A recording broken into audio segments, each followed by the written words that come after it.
That's right, everybody. Welcome to the newest live episode of Tap Outs and Touchdowns. It's your guy, Bully Rye, alongside the wrestling show co-host, as always, PJ Steven. I'm going to point the right direction at some point. We're going to get the hang of this. I don't think you will, but that's okay. That's okay.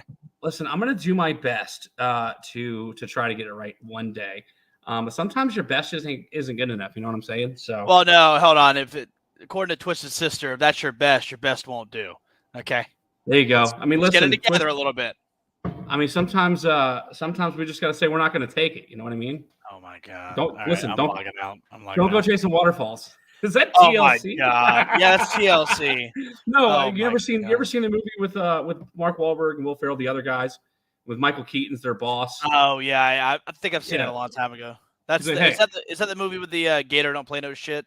Yeah, Gator don't play no shit. Yeah. PJ, welcome to the show. How's everything going, man? Everything going fantastic, terrific, great weekend. I attended a auction at Soundwave Comics and bought a bunch of stuff, a lot of stuff. Just gearing up for the show there, April 22nd at Soundwave. I got to watch some fantastic wrestling, including my boy. I'm gonna go ahead and talk about it. My boy Sonata defeating Kazuchika Okada for the IWGP Heavyweight Champion. Boy, howdy, was that amazing. If anyone friend of the show has watched the show, they know that I'm such a Sonata mark. And, God, I was so happy to see him win. I don't know where they're going to go with it. It's pretty cool that they're letting Sonata kind of run with the ball, kind of like what they did with Shingo Takagi. And we're going to see how that goes. But we're going to have to review that show somewhere down the line here on Tap Outs and Touchdowns. Yeah. Want to give a quick shout out to everybody who's going to be watching with us. Make sure your comment, whatever platform you're on, so we can bring your comments on the show. Facebook.com/Tap Outs and Touchdowns, YouTube.com/Tap Outs and Touchdowns, and then Twitter @Tap Outs and TDs. You can find the live feed there. If you saw social media earlier today, you know that we are going in the Wayback Machine today, and we're going to talk about a classic WCW NWO pay-per-view. If you can't see in the background behind us, we're doing Spring Stampede 1998. And we're going to go ahead and get into break it down. We're going to talk about some of the storylines going in. And PJ, I'm going to sort of turn this over to you here. Because there was definitely some matches to be had, and one match that was just thrown in the middle of the card. But there's a lot of fun stuff going into the show. So why don't you get to start us off here with some of the background going into this pay-per-view? Sweet. So I wanted to do this pay-per-view because I really enjoyed, like, as much as 97 is probably the greatest year of wrestling, in my opinion. Like, definitely, I guess you have the 80s, but like 97 is probably the most, successful, I guess. But we got a lot of really killer storylines leading up to 98. And of course, after Spring Stampede goes to my favorite WCW pay-per-view, Slamboree 98, which is really cool. Not my favorite pay-per-view, but like my favorite type of WCW pay-per-view. Slamboree was always my favorite, and 98 was really killer. So we're just gearing up for some great storylines here. I'll start off a little bit talking about we're in the second match. You're going to have Chavo Guerrero Jr. taking on Ultimo Dragon. Ultimo Dragon being one of my favorites. We're going to talk about that later, actually. But we're doing the storyline where Eddie Guerrero, his uncle, Chavo's uncle, is kind of tutoring him and trying to get him under his wing and all this, and really funny, really, really good stuff there. Also, the pay-per-view before this is Uncensored 98, which has Sting taking on Scott Hall for the World Heavyweight Champion and Sting retaining, as well as Savage versus Hogan in a cage match. So Uncensored 98, great stuff. Booker T and Chris Benoit for the WCW Television Champion. If you know anything about late 90s WCW, one of the top 5 things that they ever did was do the best of 7 with Benoit and Booker T. Am I right, Frick? Yeah, listen, these guys had the chemistry. They meshed well together. They always put on a good story in the ring. So this is like preluding their best of 7 series. They made it clear this is for the WCW World Television Championship. Made it clear that on like television programs, WCW Saturday Night, Nitro, what have you, there's normally a 10-minute time limit, and this was given no time limit for this match. So we were able to see them go past that normal time limit draw that they would see for the television title all too often during this period in WCW. But yeah, it's really something really good to look forward to. Yeah. On this card. Another great storyline, skipping a few matches, another great storyline obviously is from Super Brawl 98 when Scott Steiner turned his back on his brother Rick Steiner. And now we're just trying to get to that Rick Steiner versus Scott. We have an injury angle here with Buff Bagwell injuring his wrist, I believe it is, arm, wrist, something. Yeah, and, he comes out of the ring with like a wrap job, yeah, sort of like it's got a cast or whatever. And of course, JJ Dillon's going to come out with the doctor. The doctor's going to pinch his arm and it's going to hurt. So then he's going to use the hurt arm to grab JJ, which gets a pop from the crowd. Super fun.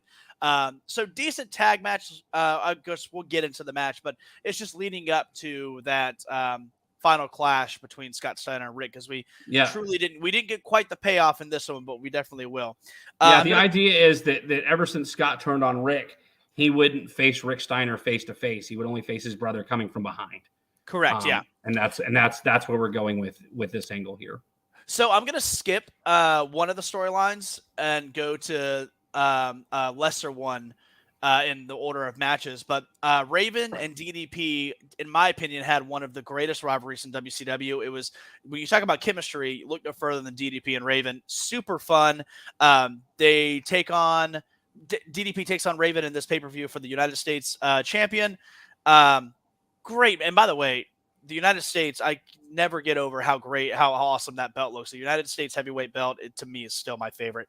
And this actually leads to a cage match, Slamboree 98, Ravens Rules cage match, which is great. But now let's get to the main event, because the main event has Randy Savage taking on Sting for the WCW World Heavyweight Champion, no disqualification. But that also coincides with Hogan and Nash taking on Roddy Piper and the Giant in a baseball bat on a pole match. Yes, ladies and gentlemen, it's a baseball bat on a pole match, which leads me to my next question. Frick, what's your favorite baseball bat in a pole match? I knew this question was coming. Listen, I want to get into this subject specifically when we get to that match, because it's I can't wait to get into how tall the damn pole was. Whose idea was that? But anyway, so let's talk about it. There is Ascension in the NWO, which is crazy because it's only been around for 2 years at this point, or around 2 years. But you have Nash and Hogan kind of, who's the leader? And then you have Savage kind of creeping around too, tried to take control of the NWO as well. It's very tricky. And soon, we're only a couple of months away, guys, from the Wolfpack, which is going to show, of course, Kevin Nash, Conan, Luger, Sting. I think Savage was with the Wolfpack. Savage, yeah, it was. Okay, yeah. The Wolfpack started off with Hennig and Rick Rude, Sting, Luger, Hall. Not Hall. Yeah, Hall was there for like 2 seconds. Nash, K-Dog, and did I mention Sting already? So then, obviously, Hall was the quickest member to leave, and then it was Hennig and Rude, because he went. He went back. It was just the 5 members of the Wolfpack. He went back to the black and white. Yeah, exactly. But anyway, so that all coincides with that. The main storyline that we get here is the NWO together? Is Hogan and Nash are they going to be able to work together to take on Piper and Giant? Very unlikely team, but they looked good. But that's your main storylines going into Spring Stampede 98 to get you guys caught up a little bit. Great pay-per-view. I can't wait to get into it though. We got a lot to talk about.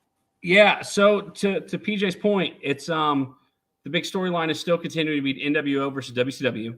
A lot of these matches on the card fit, you faced off WCW versus NWO.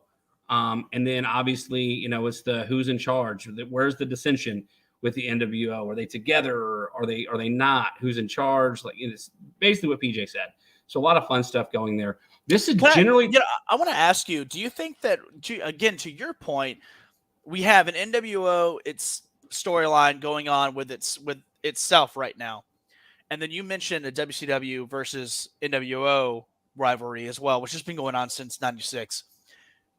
Does that take away from matches like Booker T and Benoit or DDP and Raven, that it's just WCW versus WCW, or do you think that WCW did a good job at balancing that kind of stuff out with the storytelling? I think you had to, right? Like, I think you had to be able to balance out the NWO, WCW dynamic, and then guys that are just out there to make a name for themselves, guys that are going for championships, guys that are, yeah, they're focused on the NWO thing, but like Raven, all he cared about was his flock. DDP had been fighting with Macho Man for a while. He'd been fighting with Hurt Hennig for the U.S. title and in general. So yeah, it's WCW had to do a good job of creating the dynamic where wrestlers in WCW are looking to elevate themselves while also making sure that the NWO doesn't take over. It's really hard to compare because like the goal was for the NWO to have its own show. Like the NWO was going to get Nitro, WCW was going to get Thunder. Yeah. Bischoff has been very adamant about that throughout the years. But my question is, would the NWO roster sort of been like SmackDown and Raw the way it is now? Like, would the NWO have wrestled other NWO guys, and same thing with WCW, and then there'd just be like a takeover on one of the shows from time to time, sort of like the Survivor Series angles that we see with Raw versus SmackDown, the one year NXT was in here. Quick shout out, Desmond Johnson watching along, the host of the Rundown with Desmond Johnson on Tobacco Road Sports Radio. If you didn't watch the football show last week, I will be starting a Carolina Panthers podcast this week.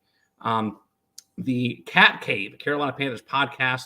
I'm actually recording that later tonight. So be on the lookout for that. I'm kind of dipping my toes in a little bit of everything right now. I know PJ's thrilled with football. So you're gonna do a Carolina Panthers podcast about how much they lose, or like, I mean, what are you You're doing? funny, PJ.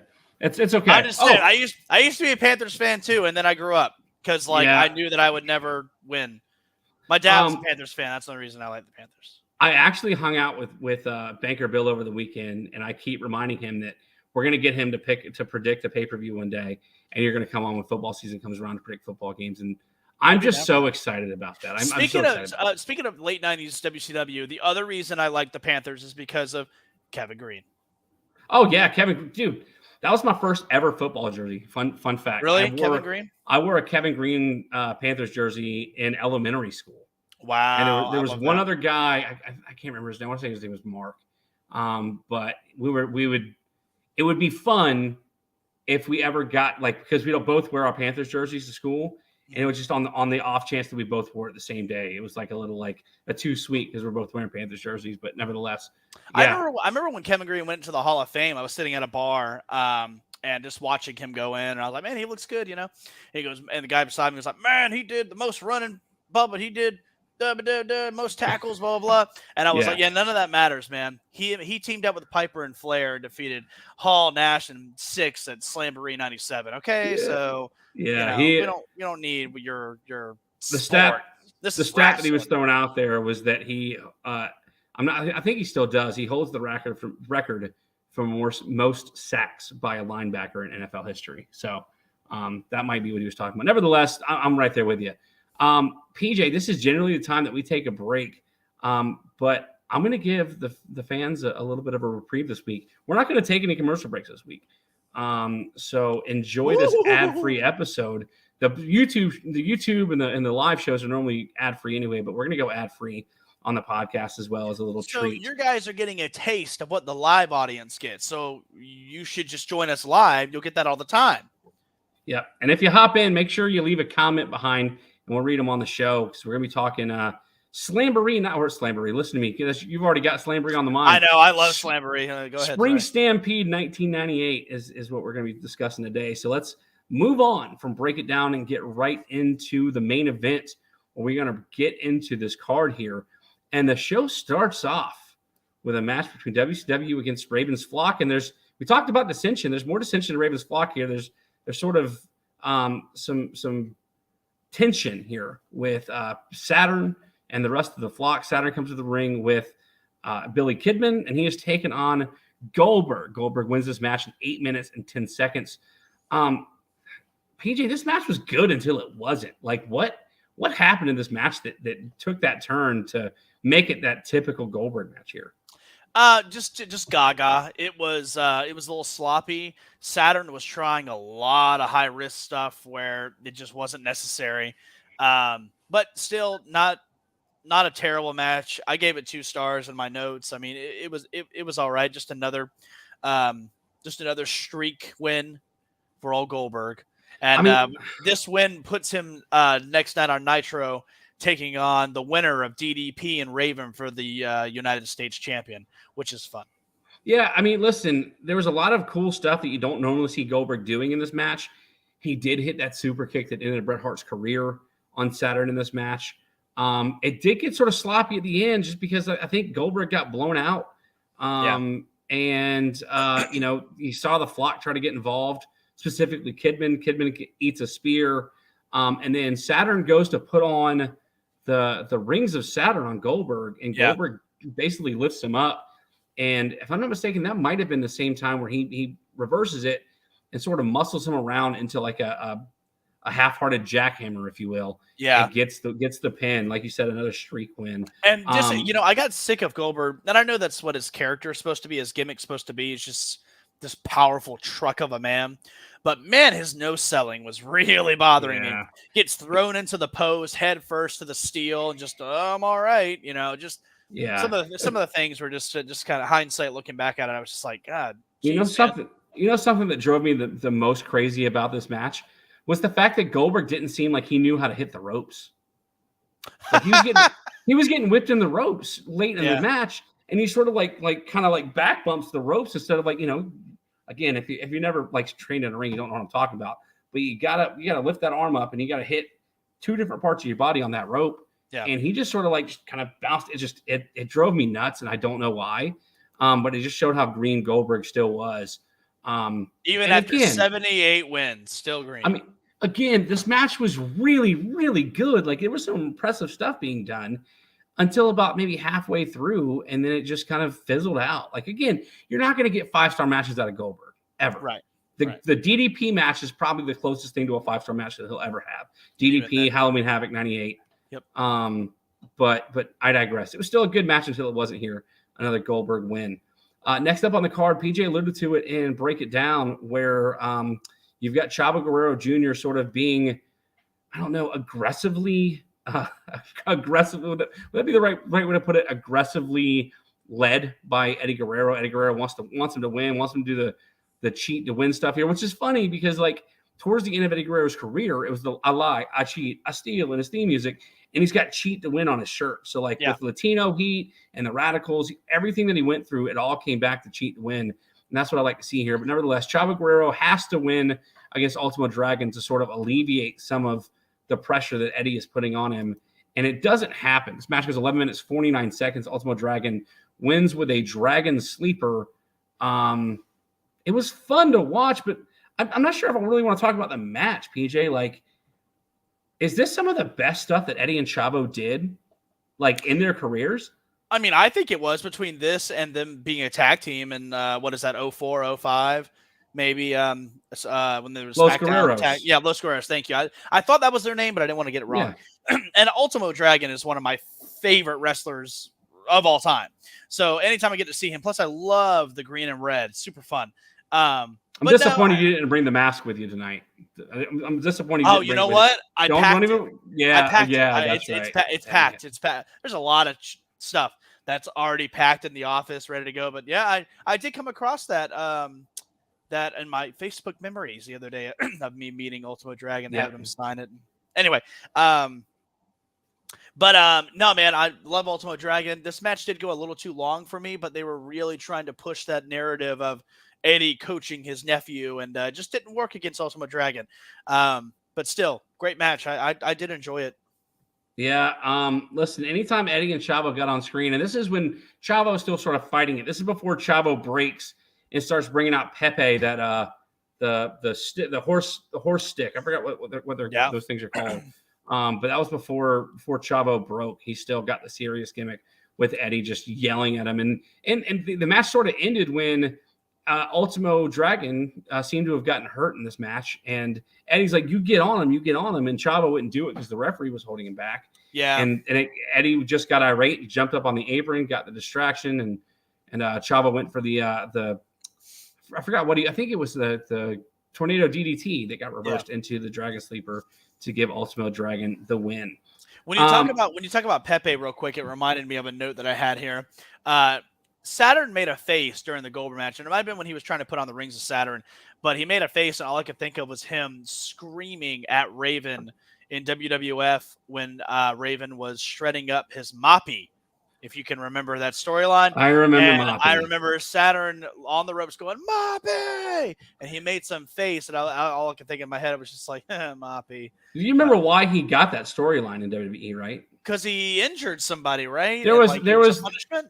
He was wrestling a jobber on Sunday Night Heat or Shotgun Saturday Night, one of those two. Yeah, and he beat and the guy was beat him up. Yeah, the guy was working stiff. And I think he actually landed like a knee or something to Saturn's head. So Saturn threw him out of the ring, and the dude landed on the top of his head. That's right. And his punishment was, okay, you get to go out. You lose Terry Reynolds as a valet, and now you get a mop. That looks like I forgot what the guy's name is on Aqua Team Hunger Force.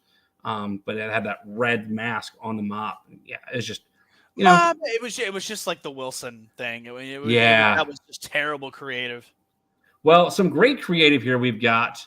Nice. I'm not sure if it was necessarily creative, other than just really good matches here. The television championship on the line here. Booker T defending against Chris Benoit. 14 minutes 11 seconds. Booker T retains after some gaga, where Booker T goes for his Harlem sidekick and hits the referee. Yeah, Benoit, that was really awkward. It doesn't have. So let me get through it, and then we'll talk about it. He hits the referee. Benoit gets him in the crossface. He taps out. Benoit revives the referee, and then Booker T gets the win anyway. It didn't need to happen. You didn't need the guy. I know we're leaning towards that best of 7 series, but I think this is completely unnecessary because these guys put on what can be argued was the best match on the card, in my opinion. PJ, how'd you feel about this match? Well, I didn't. So you know me, I hate the Gaga. It made a little bit of sense because you have Benoit then tapping out Booker T.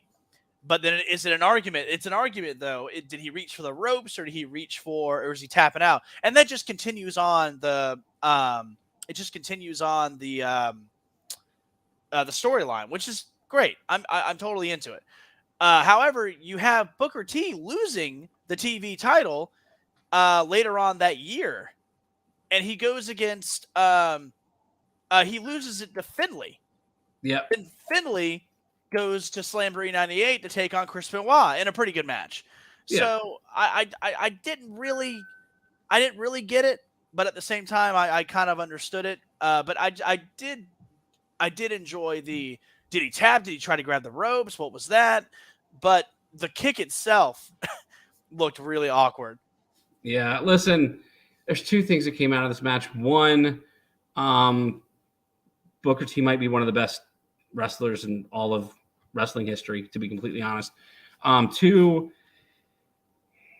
the tragedy that happened with Chris Benoit and his family makes me a little feel guilty to watch these kinds of matches because the matches are so good, and you remember the good wrestling that Benoit did, and it's just you don't like to root for Benoit in the matches that you're going back and watching because you know what will eventually would happen. Totally agree. It's hard for me to separate the performer from the performer from the person. Very hard to do. Yeah. But I mean, we as wrestling fans, we have to get used to that. We have, Flair, Benoit, Hogan, Carlos Carone. I mean, wrestling is pretty terrible. If all the Ultimate Warrior fans, good God, you got to separate yourself a lot because you got to mask the fact that he couldn't wrestle too. I mean, and you couldn't understand what he was saying in his promos either. The rocket fuel. Yeah. Just But anyway, I digress. You're absolutely right. It is tough to watch sometimes. I don't mean to laugh at this. Lauren was sitting on the couch with me, and we were watching Slamboree 98. And as he was coming out, she walked past, and she goes, "Huh, he killed people," and kept walking. Jeez. And I'm like, Jesus, Lauren. And I'm like, I don't want to watch this match now because you reminded me of how terrible he was.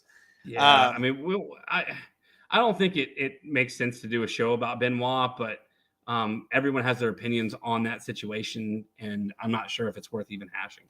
Real quick, before we move on to the next match, we've got co-host of the football show in here, Becker Bill. Is this wrestling talk? You wanted to come in and see what wrestling talk? About? Yeah. No, this is foosball talk. Excuse me.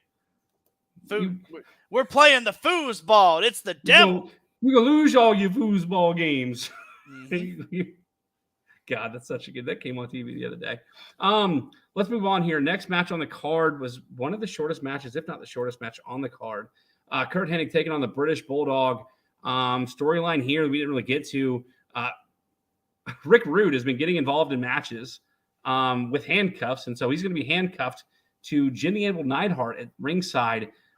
Vincent, dressed up as a police officer, would come in and give the key to Rick Rude. Instead of Neidhart making sure that Rude isn't getting the handcuffs off of him, he's choking out Vincent, which allows Rude to get free. Cost the British Bulldog the victory. 4 minutes 48 seconds. I gave this match a dud. Listen, I don't like to swear on the show, and I'm one of those that try to get you not to do it. PJ, this is a total shit show. This was terrible. Oh, what a hypocrite! This was terrible. I have no way to express myself other than curse words, and you get to do it. Listen, it's your show. Listen, let's be clear about something here. Yeah, I have to feel really passionate about something to drop that on this show, and that's how bad this match was. Yeah, I mean, we got some more. Football's for my Bobby. Yeah. You know the best part about that movie is when Vicky Valancourt, she just bites the head of the alligator and just just chews it up. Bill also isn't a big fan of two dudes being handcuffed to each other, as this match was. He said that's good entertainment for us. So glad Bill's here, getting involved in the comments. This makes me happy. Well, it's great entertainment because while this match only lasted 4 minutes, a football game where they throw a ball back and forth lasts for sometimes 5 hours. So I don't have that long to take a shit. So let's talk about the 4-minute match of British Bulldog and King. Yeah, I mean, listen, is there really anything to say? Well, no, but the potential of this match could have been fantastic because they're terrific talent. Of course, Kurt Hennig, Mr. Perfect, we all know, is just terrific in the ring. British Bulldog, I've been going back and rewatching some of his stuff, watching some 97 WWF, and he's just a solid talent. This match didn't need two guys being handcuffed, to Bill's point. It could have just been a wrestling match, and it would have been great. I don't know if they cut this for time, but actually, they didn't cut it for time because they had 20 minutes to spare. They threw another match in the card. We'll get to in a second. Correct. Yeah. They had 3 hours. They ended at 2:40. So I mean, they could have just made this a really, really good match. But I digress. Whatever.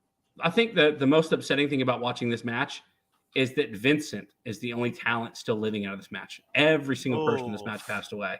Yeah. It's dark, but it's the truth. It's totally the truth.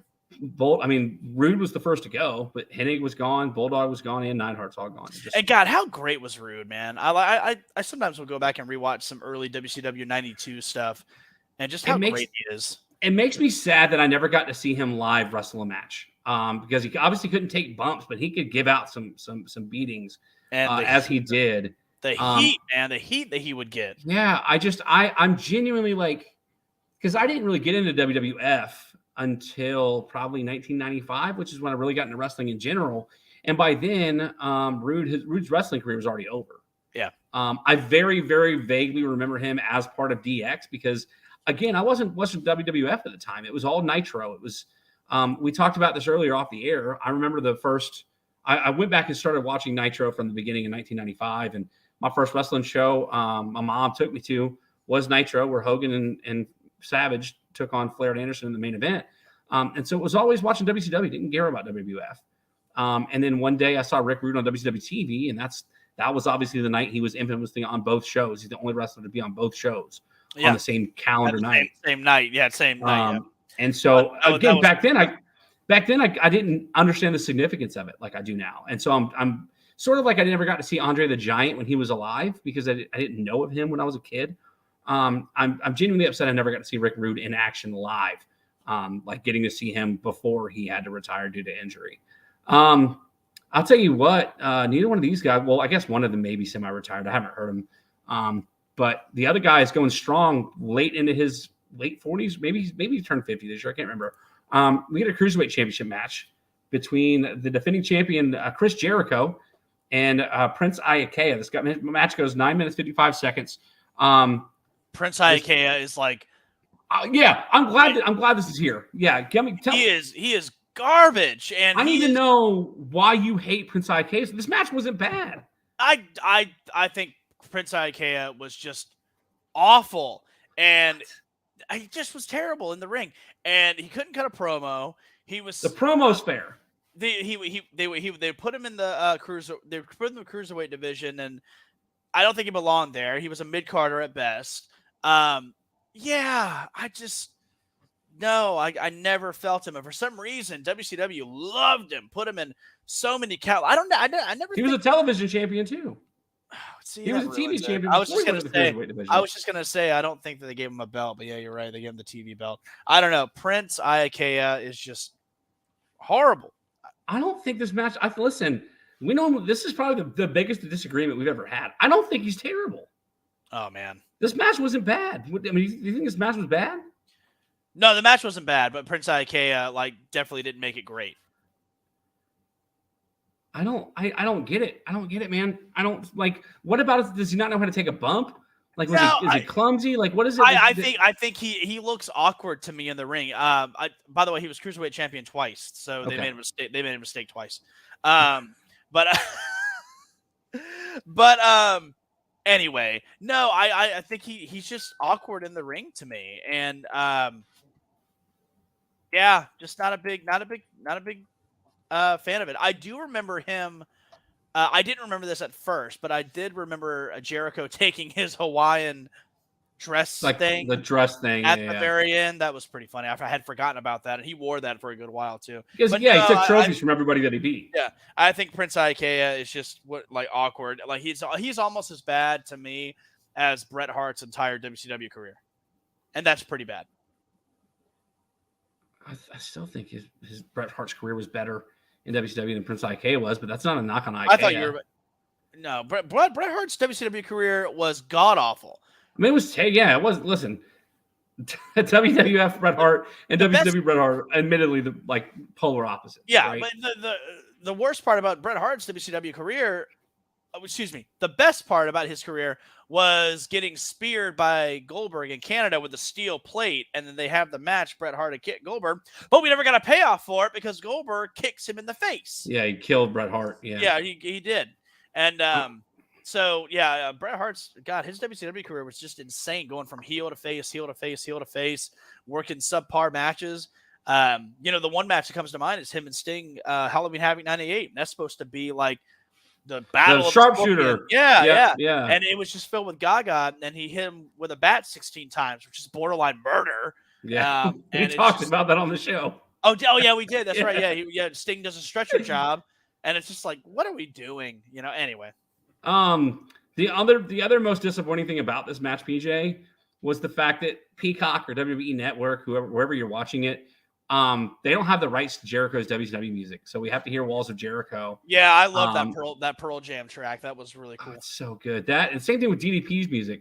Yep. It was the Nirvana track. It was Smells Like Teen Spirit, and we hear later on Hogan's theme. He doesn't have Voodoo. Oh Child, yeah, which is awkward because Tony Schiavone says he mentions that he goes Hogan always comes out to Voodoo Child, and Bobby the Brain Heenan or Mike Tenay, one of them, he's like, is that how you say that?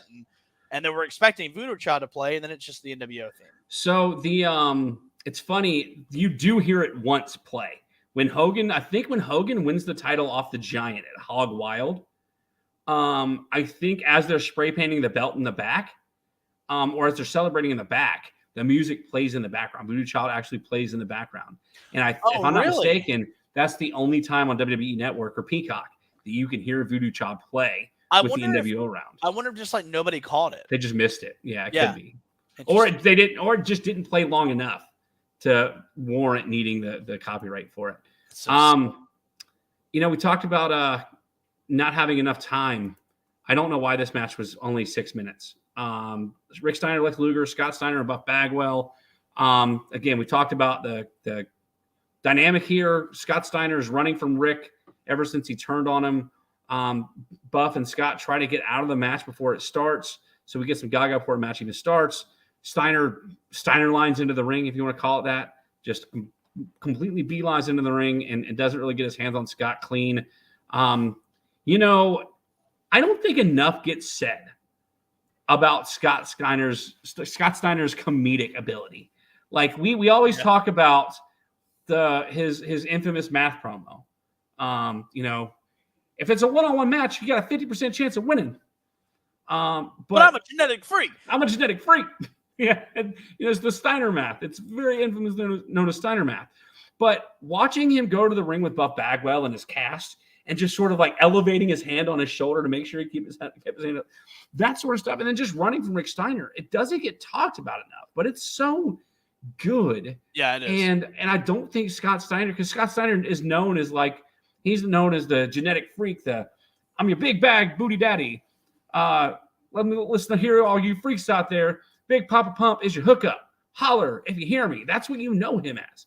We don't remember him as much for this comedic stuff here. Well, even like in WWE, when he finally got there and was rivaling with Tess, with the whole Stacy Keibler thing, he was doing some funny things there too, which is, I just love. But I agree with you. Yeah, very much so. And his comedic ability was almost as laughable as this match. It wasn't very good. No, it was too quick. It was very quick, but they're just trying to make us wait for Steiner. I get it. But then why the Gaga? Why just have Buff Bagwell come out and say he can't compete and then Rick come out anyway? Why even attempt to have a match? This time could have been used for Hennig and British Bulldog. Yeah. I should also mention too, not to mention you have Lex Luger in the match. Like, good. I mean, he's gonna be the Hall of Famer. What? No, I was gonna go ahead. When Buff Bagwell, we'll get Luger. Buff Bagwell is the most athletic and the best wrestler in the match. That's saying something, because stuff, he ain't always the stuff, but he's the stuff when you compare him to Scott Steiner, Lex Luger, and Rick Steiner. I mean, God. I mean, listen. For starters, the one thing I remember most about Scott Steiner in WWE was when they attempted to do the bench press competition. He said, "Put up plates for my warm up. Put on 475." Like he was going to warm up with 475 on the bench press. Like it was just that's what sticks out to me. Is like that's the kind of nonsense they were going to do. Was that against Triple H? Yeah, he was doing it against. That was when his rivalry with Triple H was. Didn't he do some sort of strongman challenge with Mark Henry too? Or am I making that up? I think he might be making that up. I know we did an arm wrestle challenge with Triple H too. Somebody did. I digress. Oh, maybe it was like Test was doing something, trying to pull something, and then Mark Henry was like, "I can do it," and did it. I can't remember, but I thought might have been Mark Henry and Big Show. That sounds like something that they would do. That sounds more accurate. But moving on to Lex Luger, George will never watch this, and if George is listening to this or whatever the case is, then he knows that I'm talking about that George. But Luger will be a Hall of Famer, but he might outside of Steve McMichael, who, let's face it, was never a real wrestler to begin with, right? He was a football player. They tried to train. Lex Luger might be the most overrated wrestler of all time. Am I off base saying that? No, you're not. I don't think you're off base. I mean, that's pretty accurate. I mean, he never, if not the overrated, he's definitely one of the, or not the most overrated. He's definitely up there. I think Hulk Hogan is the most overrated. Yeah, that's fair. I'll die on that hill. And then right after him is John Cena. But yeah, I was into but before I knew any better, I was big into Lex Luger. WCW, Lex Luger, him coming out with the white tights and the black knee pads and all that, just a simple, strong dude that, in my eyes, was just running dudes over. I loved the torture rag. Nobody else was doing the torture rag. And then I grew up, and I was like, man, this guy he's terrible. What's funny, so I'm going to give some behind the scenes. I have a live studio audience here. My mom's actually at the house listening as we record this show. Hi, Mom. PJ says, hi, Mama Frick. So the first wrestling gear I ever remember getting, the first wrestling merch I ever had, was a Lex Luger shirt. It looked like the art was almost like the Nasty Boys like graffiti, but in the shape of Luger with somebody in a torture rack. And there was one summer we went to Gatlinburg with my mom, my grandma. Was it WCW or was it like Narcissist? Yeah, WCW. No, it was WCW. It was a total package. Yeah. Gotcha. When you said or when you said the Nasty One, I thought of like the Narcissist on the back. No. But yeah, the total package. I get it. Yep. So we went to Gatlinburg. My mom and my grandma took my sister and I to Gatlinburg with little kids. And they go to those shops where you can screen print something on a hat or on a shirt, whatever the case is. So I got like a trucker hat. It was a blank white trucker hat.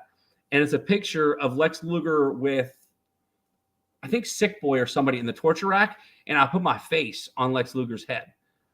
So when I was a kid, I was a huge Lex Luger mark. Then you grew up.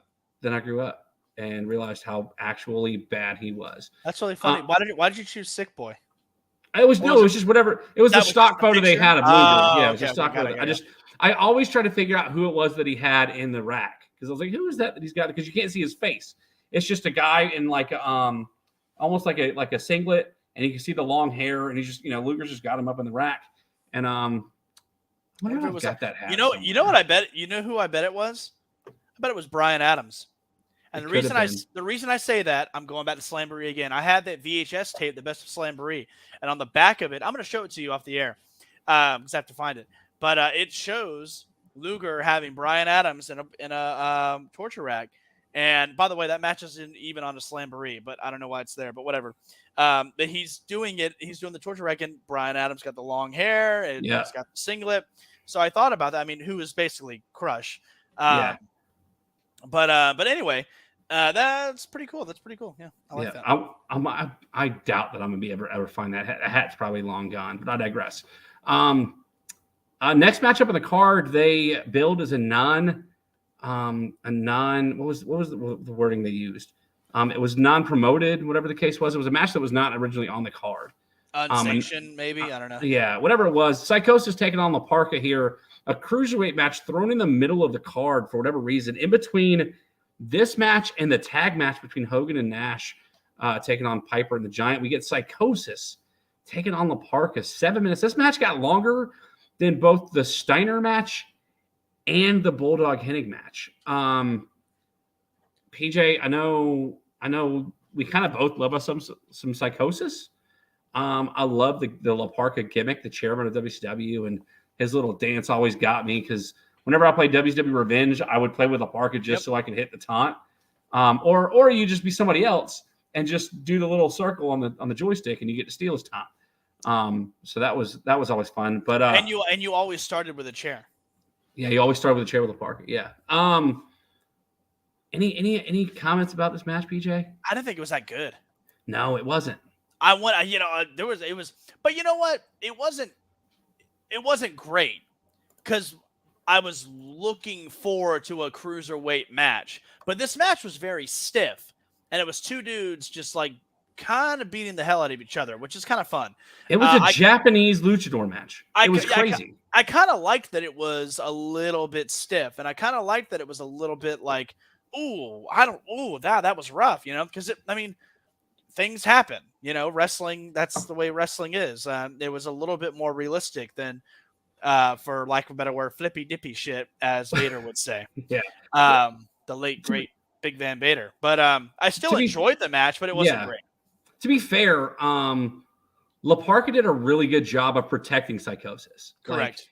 Psychosis hit like a suicide dive over the top rope, and La Parka stood there and ate all of it to make sure that Psychosis wasn't going to land on his head. Correct. And the same thing happened where Psychosis hit like it was a twisting moonsault off the top rope to the floor. And same thing, La Parka ate all of it to make sure that he was going to protect Psychosis. So kudos to La Parka there, making sure he's looking out for Psychosis in this match.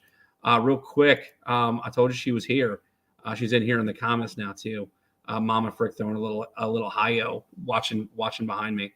PJ, we're almost through this entire card here. Like I said, this La Parka match was thrown in before the tag team match. Hollywood Hogan and Kevin Nash taking on Roddy Piper and the Giant. 13 minutes and 23 seconds. This match was the longest match on the card. Go figure. Nash and Hogan were involved. This was going to go long. There's so much that I want to get into about the next two matches, but I have to have this discussion.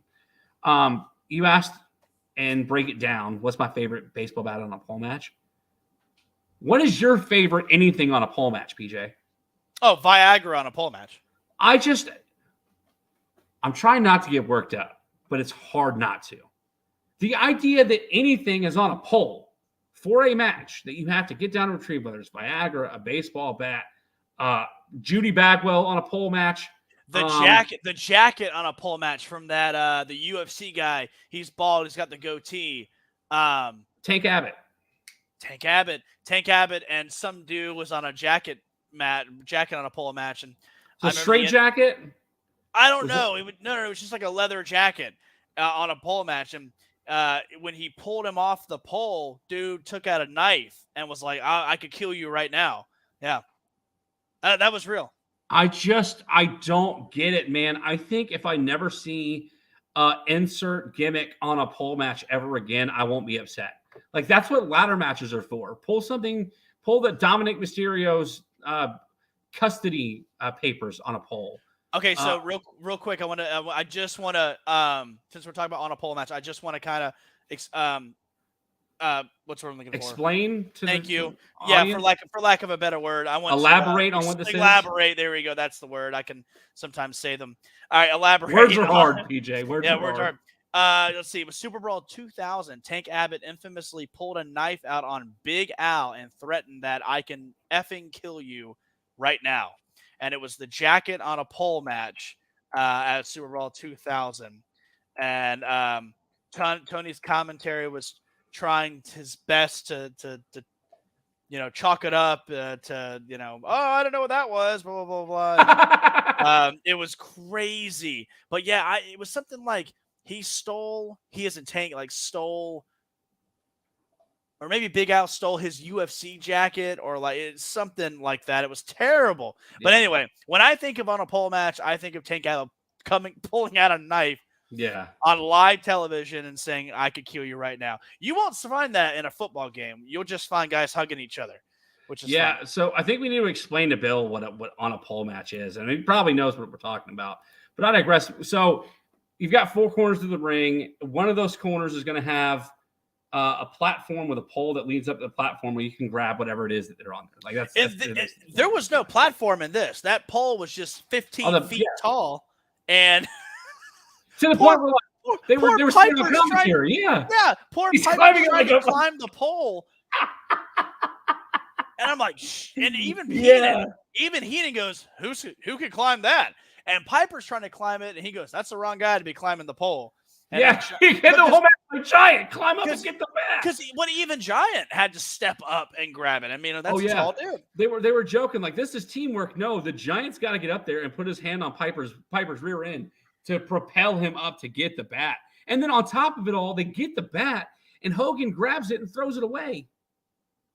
Because that evil disciple, the heel, had to give another bat to Hogan for Hogan to hit. So dumb. The biggest thing I hate about these matches is it's no disqualification, right? Why do we need a ref bump? No, I agree. If it's no disqualification, who cares if the ref sees? If it's no disqualification, why is there a bat on a pole in the first place? Just beat the hell out of somebody with a chair, grab the bat. Like, we haven't said this season yet, PJ. We are trying to add logic to an illogical situation. Oh, that is true. That is That's always exactly my thing. What we're trying doing. to add logic to an illogical situation. It's impossible to do with wrestling. It's like a crazy King of the Hill, kind of. Yeah, that's similar. That's a good analogy. Smart. Yeah, that's a good analogy. You're a non-wrestling guy. That's a really good analogy. Yeah. The thing is too. So I thought the bat on the pole match was he hit him with the bat. That means he wins. That's what it should be. No, but there was none of that. If you get the bat, you get to use it. Like, what do you mean you get? Anything goes. What do you mean? Because if it's no disqualification, what stops me from just going to get a bat? Yeah, exactly. And that's what the disciple did. The disciple got a bat, and it just. I hate. Dumb. I hate Gaga for the sake of Gaga, and this was definitely it. Piper's swing, and the psychology of this match here. Piper is swinging this bat on Hogan, hits him multiple times, and hits Nash multiple times, but it takes one hit from the disciple to Piper, and then Piper's 1, 2, 3, and just little things like that. Because I'm big on psychology. It's got to make sense. It's got to tell a decent story. And all you told here was just like, you just needed to book this as quick as possible. And I feel like it was booked in the ring. Didn't like it. I gave it a star. It was terrible. Non-ranked. It was a terrible match. It was a terrible idea. Anything on a pole can always go sit on one. See, what's the difference between on a pole? Never mind. Well, yeah, I guess never mind. Let's hear it. No, well, let's hear it. in my head for a second, I was going to ask what's the difference between like on a pole and like Money in the Bank. But the match ends at the Money in the Bank. So it makes, as I was saying it, I was like, okay, never mind. That's stupid. The ladder match, when you're getting something that off, from the top of a ladder, once you secure what you're looking for, that's the end of the match. So would on a pole match be the same thing as, let's say, a bat match or a ladder match where you have to grab a bat and hit the person with the bat? That's the same thing as on a pole match, just not on a pole? Yeah, essentially, yeah.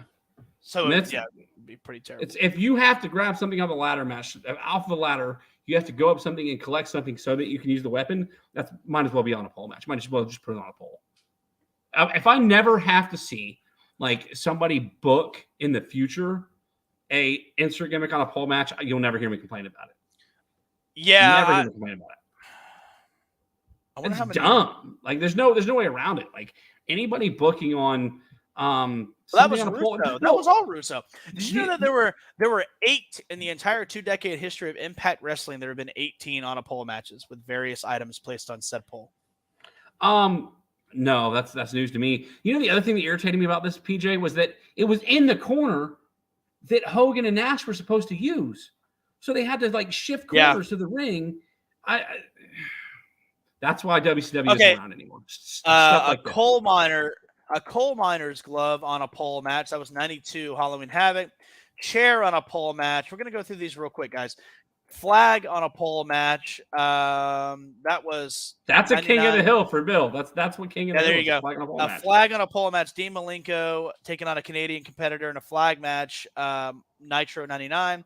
A key on a pole match between Eddie and Guerrero and Saturn. Lead pipe on a pole match. That was Steiner and Sting. I actually remember that one. That was a Nitro 2000. Crowbar in a pole match. Obviously, that was Crowbar and David Flair. No, that was Page and David Flair. Excuse me, Page and David Flair. Yeah. David Flair was involved. Stickball bat on a pole match. That was 2000 Nitro. That was on 9/11 2000. Champagne bottle on a pole match. That was Canyon and Bam Bam Bigelow. WCW Thunder 2000. 49ers Gold Rush match. Those were 4 poles. 4 poles with Jeff Jarrett and Booker T. There it is. Leather jacket on a pole match. Leather jacket on a pole match. Late 99 UFC fighter Tank Abbott was taking on Big Al for a leather jacket. Who is Big Al? You don't remember Big Al? I don't. Big Al, man. Al. I don't know who Big Al is. This is almost as bad as the Mexicools. This is Pinata on a pole match. Nitro 99. This was also the way to introduce Oklahoma, who was supposed to be making JR with several balls. Yeah, disgusting. Viagra on a pole match. Of course, we know who that was. That was Shane Douglas and Billy Kidman. That was 2000 Nitro. Quick question to interrupt you real quick. The Pinata on a pole match, that wouldn't go over today, right? That'd be really quick. I wish Vince would do it with the new LWO so they could actually truly cancel Vince and get him out. This was a 5-way match where there was Silver King, El Dandy, Psychosis, Juventud Career, and Villano V. It resulted in a no contest. Yeah, so nobody got the pinata. Okay, Judy Bagwell on a forklift, which is the same thing. It was Buff Bagwell on a pole. Yeah. That was New Rising 2000, and then Hardcore Title on a pole match. Brian Knobbs, Norman Smiley, and a bunch of other unknown performers. The bout was a weapons fest cluster. At the end, Knobbs survived the free-for-all to retain his irrelevant title. It was a ladder match, but it was on a pole. Yeah, it was a ladder match, but it was on a pole. So, I mean, that makes a little bit of sense, I guess, but it's still pretty stupid. That was all the on a pole match. I'm sorry that we took a break to talk about that cringiness, but I'm glad you came along for the ride. You know what also was a ride? This next match. It's probably, to me, the best match on the card. Yeah, we're up against it, and I don't want to rush through it here. The United States Championship is on the line as Raven takes on DDP. Raven has stolen the title, but DDP is still the champion. This match goes 11 minutes, 52 seconds, the second longest match on the card. A lot of gaga in this match. Everybody in the flock gets involved. We see the introduction of Horace, who would eventually become Horace Hogan, for Yeah. NWO Hollywood. The Horace kayfabe. Boulder is what he started off Yeah, as. Horace Boulder. He would be kayfabe Hollywood Hogan's nephew. Oh And no, he really is Hogan's nephew. is he really? Yeah, swear to God. I thought it was kayfabe. Yeah, no. No. It was Bolt. Yeah. Well, He really is. That's news to me. But yeah, so we get to see the introduction of Horace, who hits DDP with a stop sign. DDP would then get even flowed onto a kitchen sink that Raven ate most of, but you get the 1, 2, 3, and Raven will be the United States champion for less than 24 hours as he would lose the title to Goldberg the next night on Nitro. Probably match number 2 as far as quality on the card. I think it's the best match on the card. I love these DDP Raven matches. That's why I love the match after this, the next pay-per-view at Slamboree 98 with them in the cage. And that's actually where we get the debut of Canyon, who has been Mortis this whole time. Mortis, yeah. And we see him we see him as Canyon, which is great. But God, I love this match because I love the chemistry between these two. Good stuff. Yeah, it was a really good match. And we're only a few months away, Frick, from DDP winning World War III and challenging Goldberg for the World Heavyweight Champion. It's terrific. Yeah, listen, I want to say it was on the rise. This is sort of like peak DDP. Like this is right in the middle of his super, super heavy push where the crowd was behind him. He was the people's champion or heading that direction of WCW. I actually wrote in one of my notes that when he hit the diamond cutter on Kidman, when he turned him around and diamond cutter, that crowd popped. Oh, and the diamond cutter was the move that got everybody to pop, period. That was the most that was the stunner. And you know, that was it. Yeah. It was really good. We have reached the end of the end of the pay-per-view, easy for me to say. The World Heavyweight Championship is on the line. Words are hard, baby. Sting defends against the Macho Man Randy Savage. This match before the show started was designated as no disqualification.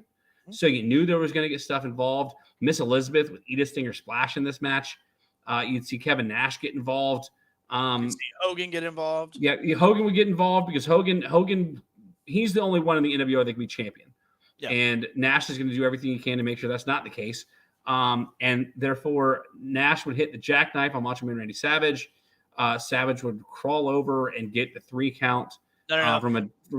Nash would hit the jackknife on Sting, and Savage. That's what I said. Savage. I'm sorry. I thought you said Savage. My bad. No. Yeah, he hits the jackknife on Sting. Savage crawls over, gets the pin. Charles Robinson has a slow 3 count because he'd obviously taken a ref bump in this match. Again, no disqualification. Why the ref bump?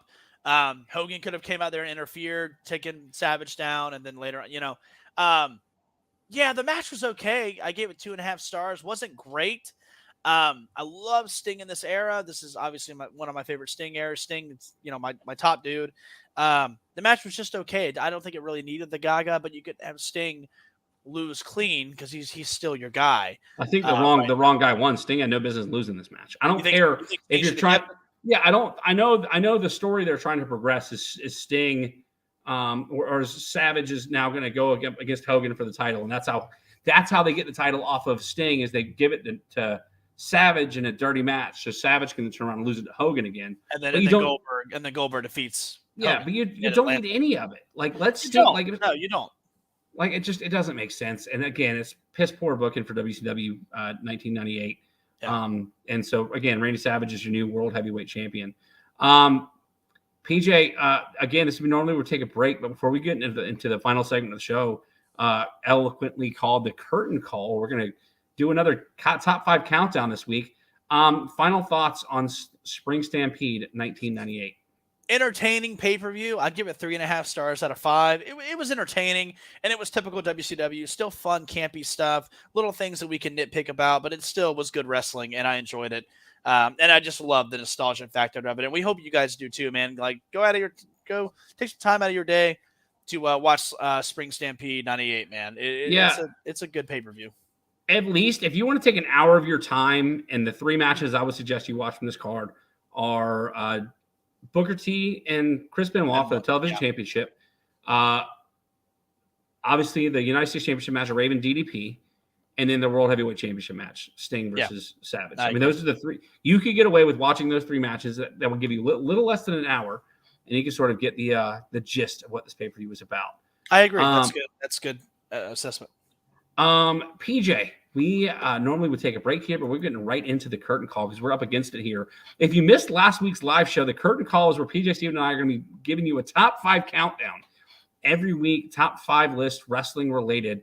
And this week's top 5 list came from PJ Steven, and we are going to count down our top 5 cruiserweights of all time. We had 2 cruiserweight matches on this card with Psychosis and La Parka, and Chris Jericho and Prince Iakea, who would eventually, we didn't even talk about this. And we had Chavo and Ultimo Dragon too. Oh yeah, that's fair. So 3 cruiserweight matches on this card, but something we didn't mention about Prince Iakea, when they would try to give him a little bit more of a push and give him a heel run, he was the artist formerly known as Prince Iakea.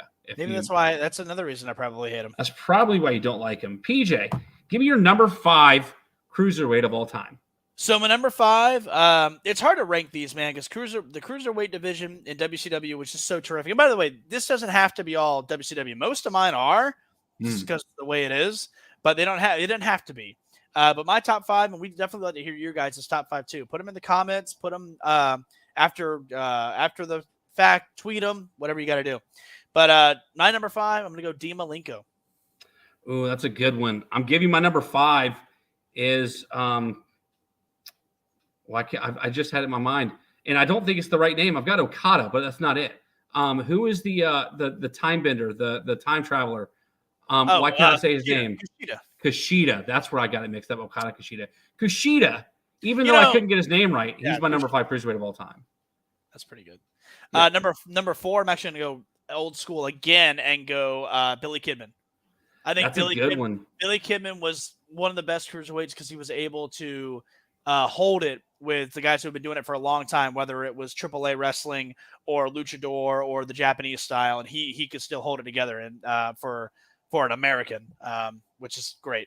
Billy Kidman, number 4. I love Billy Kidman, but every time he hit his finisher, it scared me that he was going to break his neck, especially that one night that he didn't get off the ropes and his legs clipped the rope on his way down.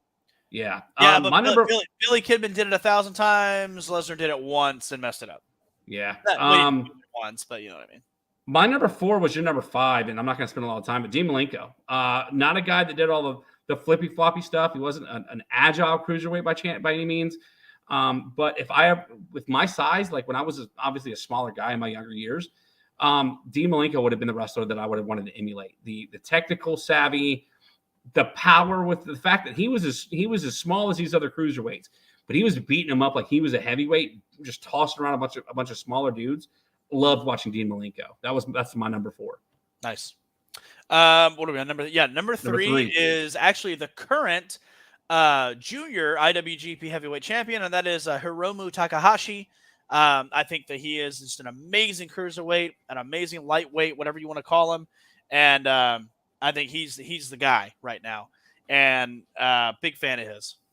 Good stuff. Yeah. We mentioned him all over the show here. My number 3 has to go to Ultimo Dragon. One time he was an 8 belt holder or 9 belt holder at one time. 9 belts from all over the globe, including the WCW Cruiserweight Championship that he held. Ultimo Dragon's got to be the number 3 cruiserweight or junior heavyweight champion or wrestler in history. PJ, who is your number 2? My number 2 is Jushin Thunder Liger. Just an amazing talent. Obviously, he held the junior IWGP junior heavyweight champion. He held the WCW Cruiserweight champion. He wrestled a fantastic match against Tyler Breeze in NXT. His only match in WWE history.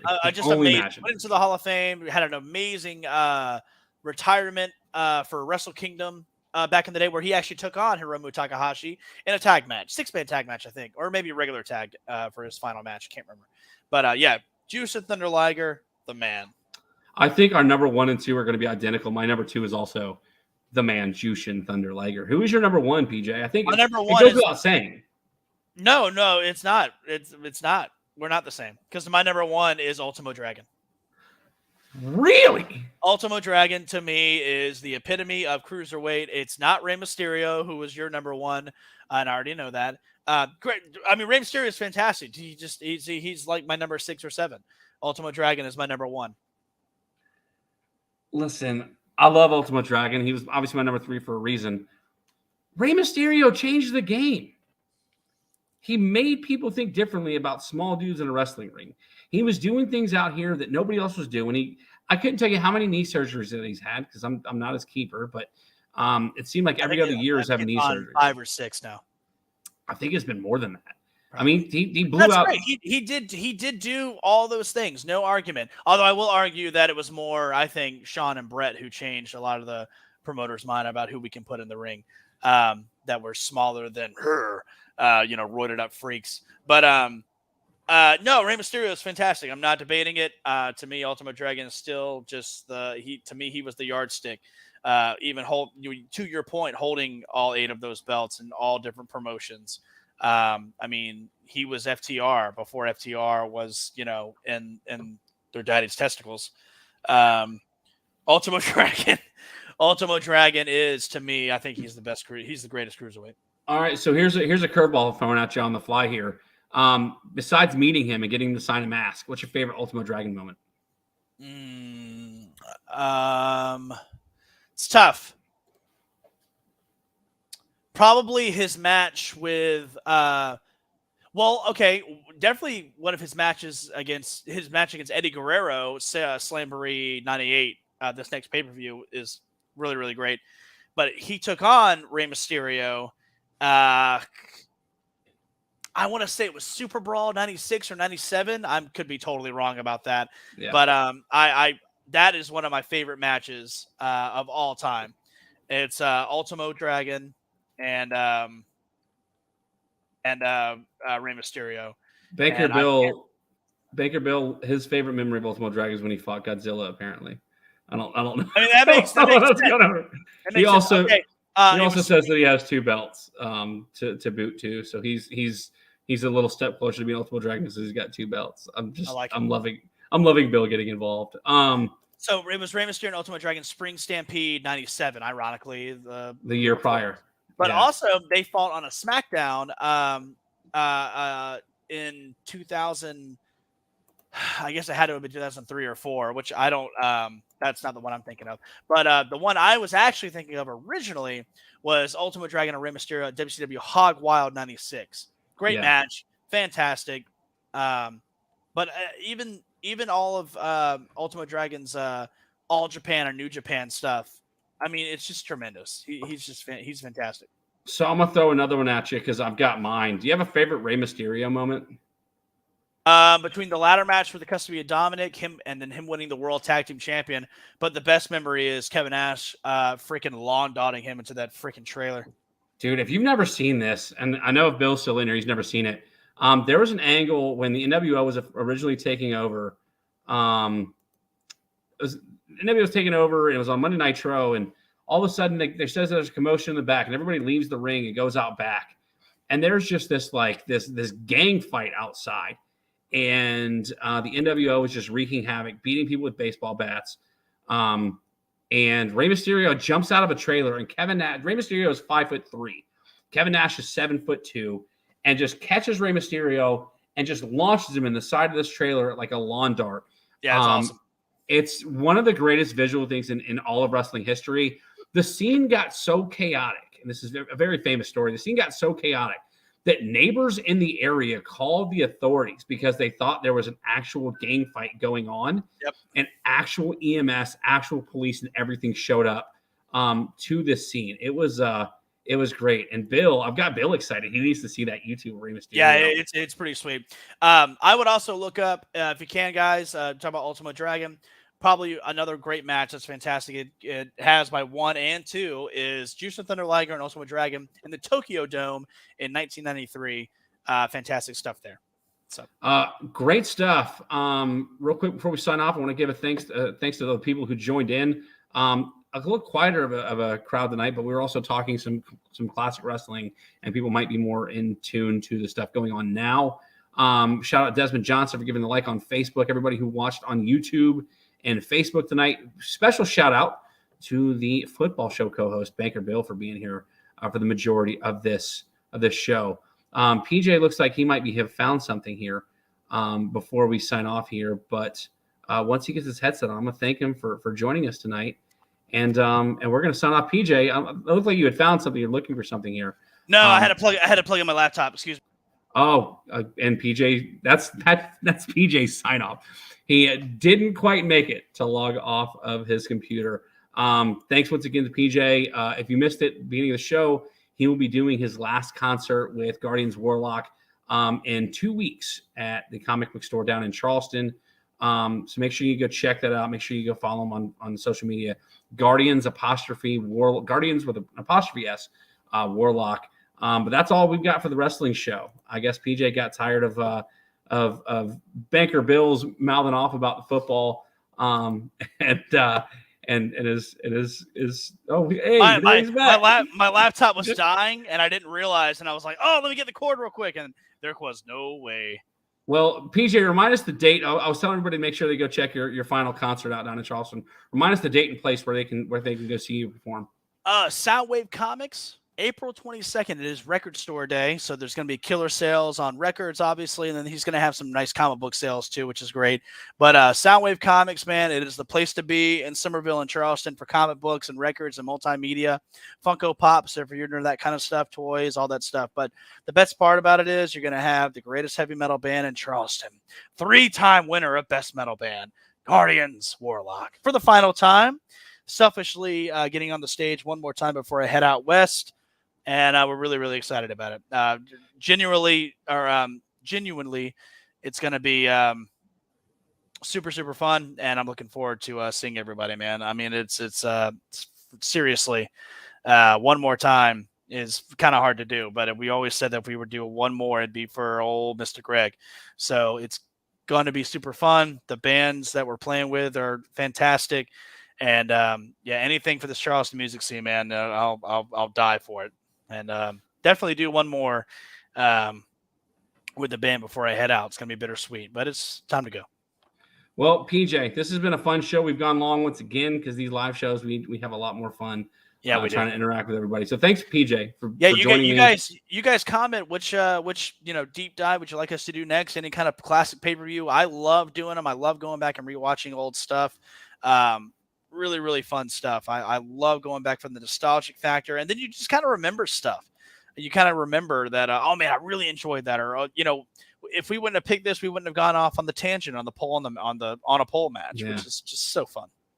We should mention that we have in the past have done live watch-alongs, and we have done listener requests as far as watching old shows to our detriment or to our enjoyment.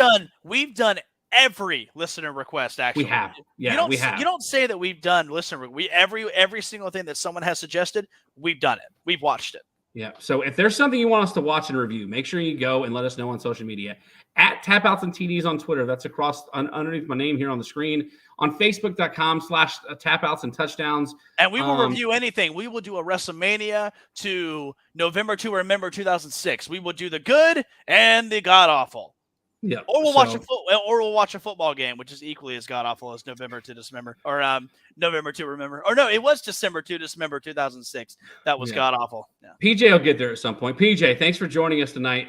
Everybody else, thanks for joining. Whether you're watching it live or listening to it on the podcast, thanks for joining us. This coming week, again, we've got the premiere of my new Panthers podcast with Michael Davis, who's a former guest of the show. It's called The Cat Cave, a Carolina Panthers podcast that will be airing later this week. Stay tuned to my social media because that's where I'm going to tell you where you can find it. And then on Thursday, we'll have an all-new football episode of the show. As a matter of fact, it'll go live Wednesday. Banker Bill and I talked about going live Wednesday. So we're going to do another live football episode and get y'all excited for this week's USFL premiere and the XFL Week 9 action. We are down here at the end of the season, going towards the playoffs. 2 playoff seeds have been set, or 2 playoff teams have been set, and 2 teams have been eliminated. So we got some good football coming up this weekend. But for tonight, it's P for PJ Stevens, your guy, Bully Rye, for Tapouts and Touchdowns. Thanks once again for joining us, and we'll see you next time right here on Tapouts and Touchdowns because I'll be around.